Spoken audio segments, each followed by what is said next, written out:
All right, I think you should give it up for them one more time. I mean, we are so blessed, and my slideshow disappeared, so somebody might have to come take a look at this. Hello. It's not on my screen, and I need to be able to see what I'm talking about. Sorry, all. All I want to say about that song, that Rise Up, it's so related to this theme of fear because we're being invited to rise up into the spiritual truth that we are one with the divine and to meet fear as a messenger. See, it's not just me. Like, I couldn't have done this on my own. There it is. So what I do remember that's in my notes is that I am Linda Jackson, and I use she, her pronouns. And I'm so grateful to be here, and I appreciate all of you for being here, and thank you to Reverend Amy for having me be here. You know, you might not think of it this way, but for me, I would say many of us who get up here and speak, but I'll speak for myself, it's part of, it's spiritual practice. When I prepare for the talk, there's a deepening, you know, there's a listening and a sacred study. And I really appreciate you all being here for me and you allowing me the opportunity to do that. It's a real continuation of my growth and my practice. And this idea of rising up, that will help. We're invited to transcend our circumstances, our challenges, and specifically this month, we're looking at our fears. And you heard in the reading that when we rise up in a spiritual perspective, our perception changes. We can see things differently. And in the talk today, listening to fear, we're continuing to look at fear through this lens, through the spiritual perspective, with fear as a messenger and guiding us inward to listen and ultimately to remember that it's for our growth, that we're one with the divine and everything is happening for us. And this is really so great for me. I mean, fear really runs for me, and it's been a real practice, a real growth experience for me. I mean, even, you know, sometimes I hear someone say my name and I have like an adrenaline thing. It's just the way I'm wired. Like, what did I do wrong? What's happening, right?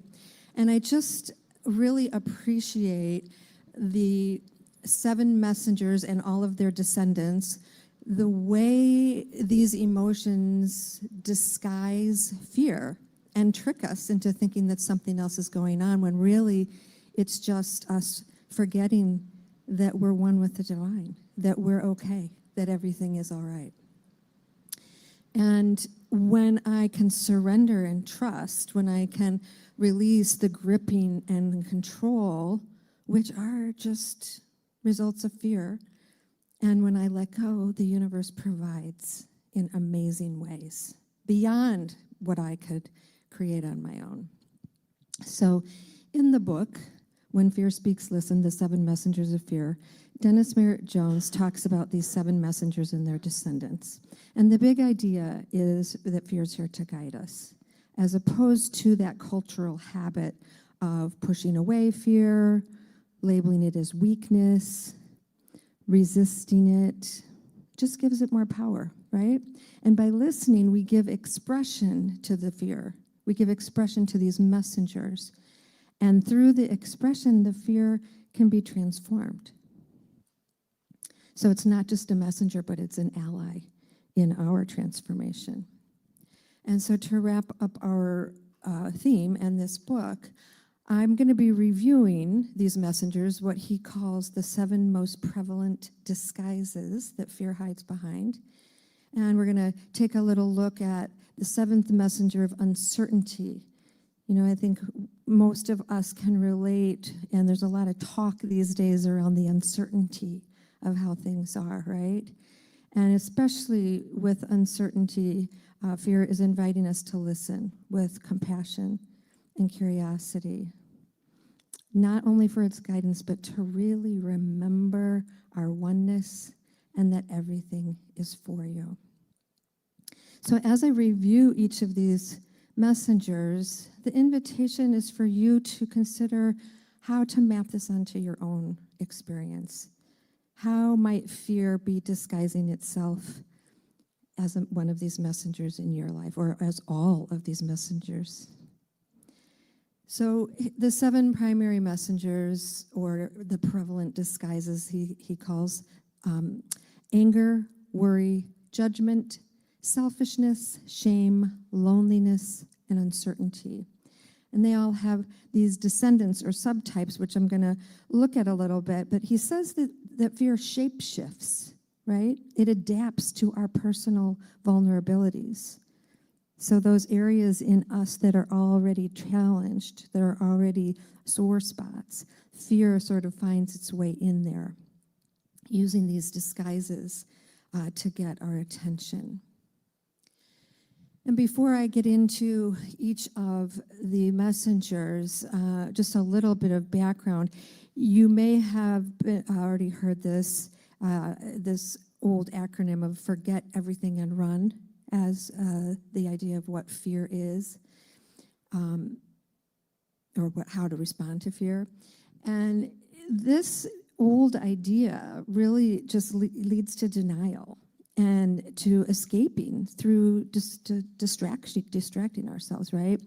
And a lot of the times we're distracting ourselves through substance abuse, food, shopping, whatever, just trying to act like it's not happening. But temporary escapes don't work.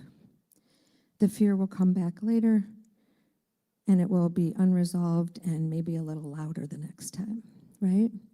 He says fear behaves like a bully, and it dominates until it's confronted directly. But we've been conditioned to avoid fear. I remember being made fun of, by my brother, scaredy pants or whatever, right? We're taught from the time we're little, not that being afraid is bad. Our instinctive, the reptilian brain, prompts us to react automatically rather than to mindfully respond. And it reinforces the pattern of running from fear. But we're not helpless, and we can stop this cycle by making the conscious choice to face our fear. And Jones created this new acronym, Face Everything and Rethink. So he invites us into a mindful, curious, and courageous engagement. And this shifts us from being victims of the fear to empowered participants in our own growth and healing. And he says, we are meant to meet, not defeat, our fears. We're meant to dance with our fears and allow them to educate us, not frighten us. And I love the idea of dancing with our fears, but I have to say I had to get it right in my head first, because sometimes when you hear the phrase of dancing with something, it means you're kind of not meeting it head on. And I want to just rethink that when we talk about dancing with our fears, we're actually talking about getting into a rhythm with them, moving with them in tandem, and letting them engage us and teach us. So also, as I was getting into this, I get a little geeky, if you haven't figured that out by now. It occurred to me I wanted to get a little more related to the meaning of fear. What are we talking about here, right? And I looked, around a number of places online, and universally, fear is a natural response. But it is not universally a true reflection of danger. It is a survival mechanism, and it has evolved in us to help us respond or react to danger. So it's automatic. But often it's triggered before we consciously even know what is happening, right? There's something in our body. So that's this physiological piece of it. We have a physiological and emotional response, and the body is releasing these stress hormones, and there's physical changes, like we could sweat or our heart rate increases. It it prepares the body for that fight or flight, which is action or avoidance, right? And as an emotion, it's a primal protective emotion that's alerting us, whether it's real or perceived. And our emotional responses are individual, based on our experience, our context, the things we've made up, right? Our perception. And that explains why some people experience fear as exciting, while others experience it as distressing. If you think about horror movies, some people love that, other people are terrified, right? And Jones says our fears are nothing more or less than emotionally driven thought impulses coursing through our mind and body that have absolutely no power other than the power we give them. It seems a little like he's overriding the physiological there. He obviously has no idea what goes on in my body. And it feels dismissive a bit, right? Especially people who have a trauma response. So, paraphrasing from verywellmind.com, fear produces biochemical and emotional reactions to a perceived threat, whether that danger is actual or imagined. Fear is a natural, necessary, and generally protective response. It's only problematic when the response is disproportionate to the actual threat, especially when based on imagined rather than real danger. So I just want to acknowledge that I think Jones is primarily speaking of fear as a mental construct, not necessarily from a real threat. And the uncertainty of the times that we're living in, knowing if the threat is imagined or real, can be tricky to navigate, right? And I just want to honor that. But in any case, in either case, the invitation to rethink fear gives us power to choose how to interpret the fear as either protective or problematic. And how we interpret it and respond to it determines its influence on our lives. So we can either react automatically or respond consciously and thoughtfully. And he offers this ABC principle: awareness builds consciousness. And we know this, we teach this. You have to be aware of something before you can change it, right? But these messengers serve as a point of entry for that shift in consciousness, right? We're invited to observe our thoughts and our emotions, and they will point out which messengers of fear are trying to communicate with us. But we have to be willing to listen and learn. You can't change something if you don't know it's there, if it comes and goes unnoticed, right? Ernest Holmes says realization without application is hallucination. And he's basically saying the importance of applying our learning to practical life, right? Having a realization or knowledge of something without incorporating it into our behavior and our experience, he says, is like a hallucination or an illusion. It doesn't manifest, right? So as I move through describing the messengers, the invitation is to see if and how each messenger may be showing up in your life, so we can dance with our fears, so we can rise up into that spiritual perspective and allow these messengers to guide us, to move us inward and show us where the shift might be. And then we can apply the understanding to our behaviors and have a different experience. And that, my friends, is what I am here for. I love being able to take the teachings, apply them, and have a different experience. That's, I think, the beauty of the science of mind. It teaches us that we can change our experience. So,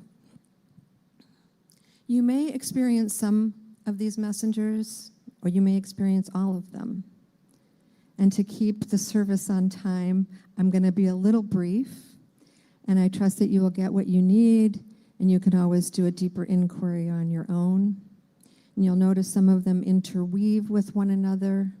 But just take a moment as I go through these and notice if they resonate with you. And just take what's there for you and don't worry about something that doesn't resonate with you.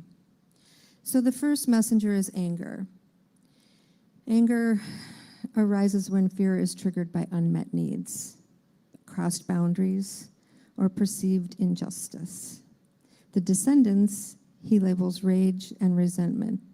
They're intensified forms of anger, and they grow when anger's repressed, right? So rage is anger turned outward, fear that has been suppressed or ignored, and it erupts as an overwhelming force when we feel powerless. And resentment is anger turned inward, fear held over time, simmering within us, rather than being directed at others, and it's often fueled by the belief that we've been wronged or treated unfairly. And expressing anger is not a bad thing. It's how we express the energy that matters. Practicing non-judgment and forgiveness helps break the cycle. When we cease judging, we cease needing forgiveness. So take a breath and just notice where these messengers, anger, rage, resentment, may be showing up in your life.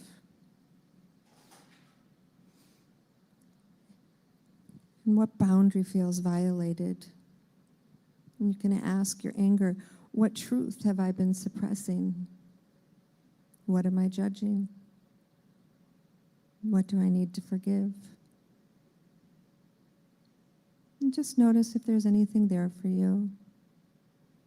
Anything for you to dance with. Any opening that can be created for you to free yourself. And the second messenger is worry, an emotional form of trying to control an imagined future outcome. The descendants of worry are anxiety, and that's when the fear keeps looping without resolution, and regret when worry is projected backward, keeping us trapped in what has already happened. A fixation on something that we think may have defined us or limited us. And the present moment is our only real point of power. So we can commit to being present in the moment and letting go of what's no longer serving. So again, I just invite you to breathe and notice if any of the messengers of worry, anxiety, regret, may be showing up in your life. And you can ask, what imagined future am I trying to control? Or what part of the past do I still carry? Is this something I have control over or the ability to change? Is it worth allowing these thoughts to rob me of the present moment? And what would it feel like to trust life instead? And again, just breathing and trusting. If you need to do more inquiry later, you will. And the third messenger is judgment. Fear disguised as rigid separation, rooted in our discomfort with our own shadow. Creates that us versus them and cements division through assumption. The descendants of judgment deepen the disconnection, not only from others, but from our true self. Superior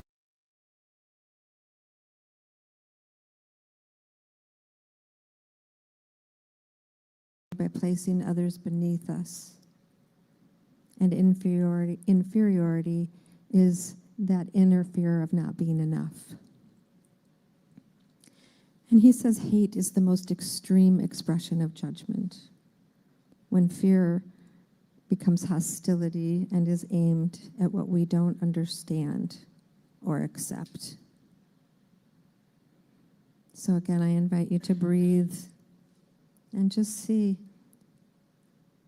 are the messengers of judgment, superiority, inferiority, or hate showing up in your life? And the invitation is to ask, where am I trying to feel enough by seeing others as less? And what would true worth look like without comparison? Where am I believing the lie that I am not worthy? And what pain or fear am I projecting onto the other? And what part of myself have I crossed out in the process? So again, breathe. See if there's anything there for you. We've got a few more of these to go. Selfishness. A hyper-focus on the self that stems from fear of lack and scarcity, or the fear that we're not enough or unworthy. Convinces us that someone else's gain is our loss. And it triggers grasping and withholding. The descendants of selfishness, according to Jones, are greed, jealousy, and envy. Greed is the fear that there will never be enough, and it drives a compulsive accumulation as a false source of security. And jealousy is fear of losing what we have to someone else. And envy is when someone has something we want and believe we cannot have. So I just invite you again to breathe into this. Check into your own life experience. Are the messengers of selfishness, greed, jealousy, and envy showing up in your life? And we can ask, what fear of lack or not enoughness is driving my need to grasp? Where am I forgetting my own unique light? And what would it feel like to celebrate others as a reminder of what's possible for me? And what longing in me have I ignored? And what would it mean to honor that longing as guidance rather than lack? And just allowing that to sort of ruminate within you. Again, seeing if there's anything there. And we move to the fifth messenger of shame, internal criticism, and the belief that we are inherently unlovable or broken. The descendants of shame are guilt, embarrassment, and perfectionism. Guilt as a fear that we've harmed ourselves or others. Embarrassment is the fear of being seen in our imperfections. And perfectionism is fear that masquerades as high standards, rooted in the belief that flaws make us unworthy. So just feel into that. Are the messengers of shame, guilt, embarrassment, perfectionism showing up in your life?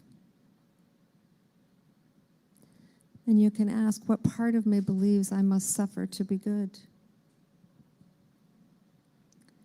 Where have I made my humanness mean something is wrong with me? What if my vulnerability is actually the doorway to connection? What am I afraid will happen if I let myself be seen as imperfect? And what truth wants to come out from underneath the mask of perfectionism? Just keep breathing, noticing, dancing with those fears in a new way, seeing where the openings might be. And the sixth messenger is loneliness, which really points to the fear of disconnection. Really comes from forgetting our oneness with others and the divine. And he names the descendants as vulnerability and pride. Vulnerability is feared as weakness, yet it is really the path through which true connection occurs. And pride acts as armor against the fear of being hurt or rejected, keeping us isolated in an idea of self-sufficiency. So again, checking in, are the messengers of loneliness, vulnerability, and pride showing up in your life? The invitation is to ask, what part of me longs to be met in my tenderness? And what if allowing others in is the very thing that heals me?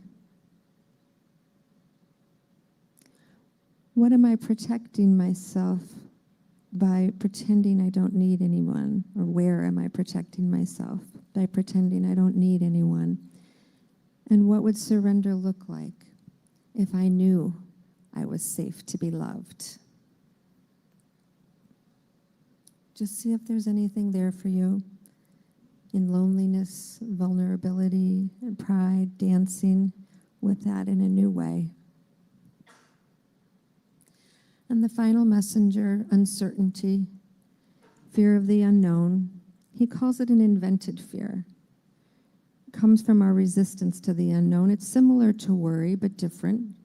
Worry fears what could happen in the imagined future, but uncertainty fears not knowing what will happen, a fear of the unknown itself, and the discomfort of not knowing at all. The descendants are change, which is feared because it threatens the familiar. Doubt, the fear that questions our capacity, our worth, or even the reliability of spirit, of God. And it freezes us in action. And procrastination is fear that disguises itself as delay, fueled by fear of failure. So breathing and noticing the messengers of uncertainty, change, doubt, and procrastination. Are they showing up in your life? With the uncertainty that many people speak of, we can find these messengers pointing us back to God, where we can trust everything is happening for us. What if this moment of uncertainty is actually a sacred invitation into new becoming?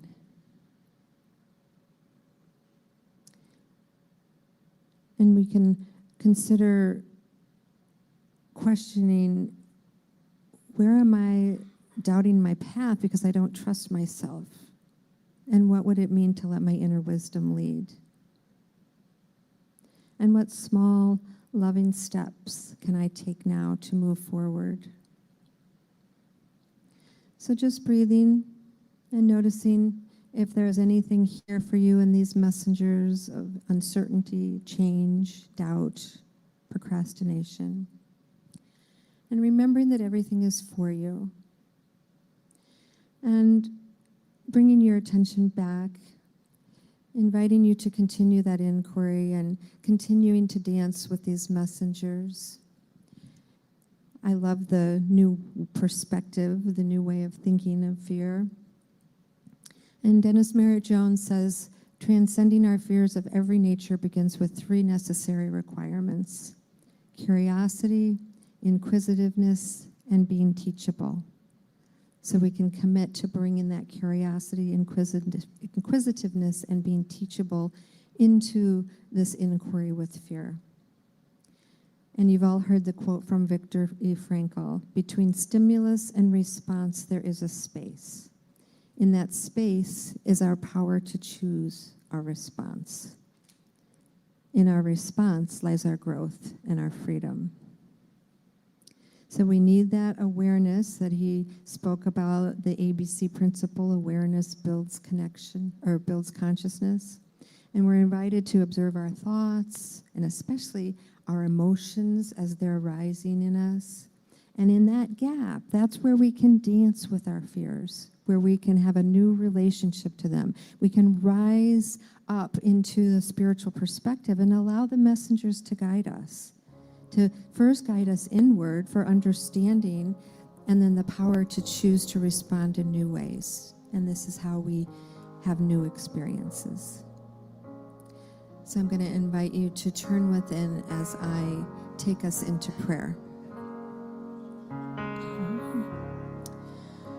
Just remembering that we are individual expressions of the divine, that we are one with the intelligence, the creativity, the power, the love, the peace, that all that God is, I am, each one of us is. And as we take this new inquiry about fear into in our study, in our practice, I just invite these messengers of anger, worry, judgment, selfishness, shame, loneliness, uncertainty, that they have no real power except to teach us, to guide us, to free us, to be the full expression of who we are here to be. So getting related to our own personal vulnerabilities and wounds that fear likes to sort of ride on, and we dissolve that. As we look at it, it transforms. It transforms back into the peace and the love and the freedom that is the truth of who we are. We have the power to choose to respond in new ways, to trust life, to trust spirit. I just invite you to take a moment to sit in this contemplation of which of these messengers is yours to work with in this moment.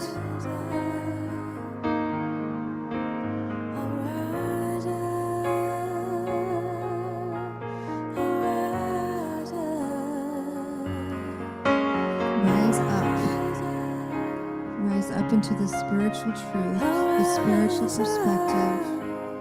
You are one with the divine.